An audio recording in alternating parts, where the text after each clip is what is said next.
Kata Nabi SAW, dan hadis ini diriwayatkan oleh Imam Bukhari juga dalam Kitabus Sutra Musalli, "Idza shalla ahadukum ila ma yasturuhu minan nas, fa arada ahadun an yajtaza baina yadayhi falyadfa'hu fi nahri, fa in aba falyuqatilhu fa innama huwa syaitan."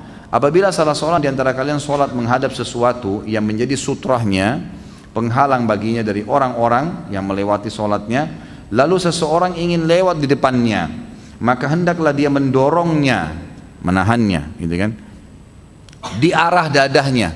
Jadi sebagian ulama memberikan gambaran kalau dia sholat maka dia keluarkan telapak tangannya, sehingga orang itu tahu kalau dia lagi sholat, gitu kan.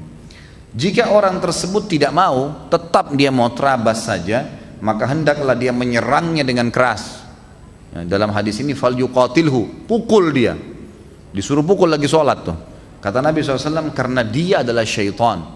Di dalam riwayat lain dijelaskan, tambahan riwayat ini riwayat Imam Muslim dalam Kitabus Shalah, fa in aba fal yuqatilhu fa inna ma'ahul qarin.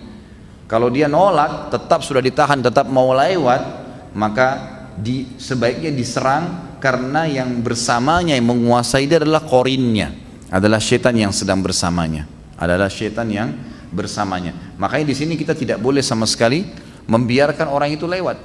Baik, bagaimana Ustadz kalau tiba-tiba dia sudah terabas, kita nggak sempat, nggak lihat, nah itu lain, kita nggak ada dosa. Tapi ingat, kita pun bisa berdosa kalau kita biarkan dia lewat. Jadi nggak boleh, memang harus ditahan, gitu kan. Kemudian ada hadis yang lain juga berbunyi, kalau seandainya ini, kalau ada orang misalnya paksain, kita sudah tahan nih, kita sudah pukul dia, tetap dia jalan, tentu kita nggak usah kejar, gitu kan. Udah dia sudah jalan ya sudah, tetap salat kita sah, tetap sholat kita sah.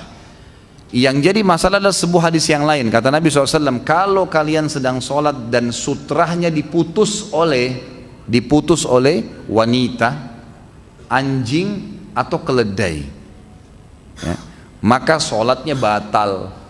Maka sholatnya batal. Jadi kalau perempuan yang putus, baik itu perempuan sama perempuan atau perempuan laki-laki yang putus, lewatin antara tempat sujud, maka batal sholatnya, gitu kan.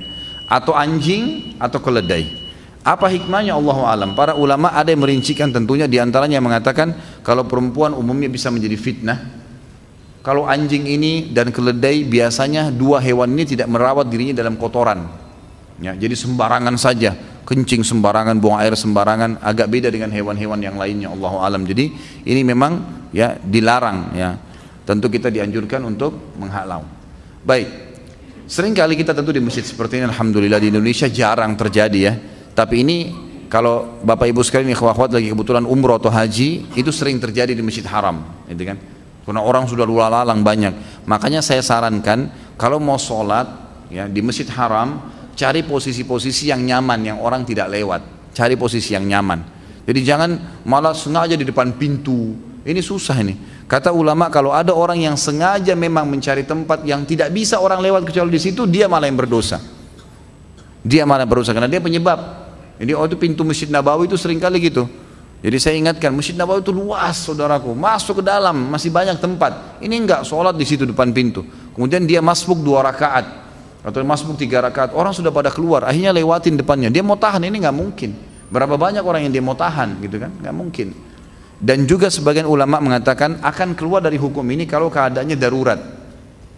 Darurat maksudnya adalah kalau seandainya tidak ada tempat lain kecuali di situ, dan orang ini memang dasarnya sholatnya salah, atau ada orang yang tidak tahu kalau ada orang yang sholat, atau ada sesuatu yang mendesak.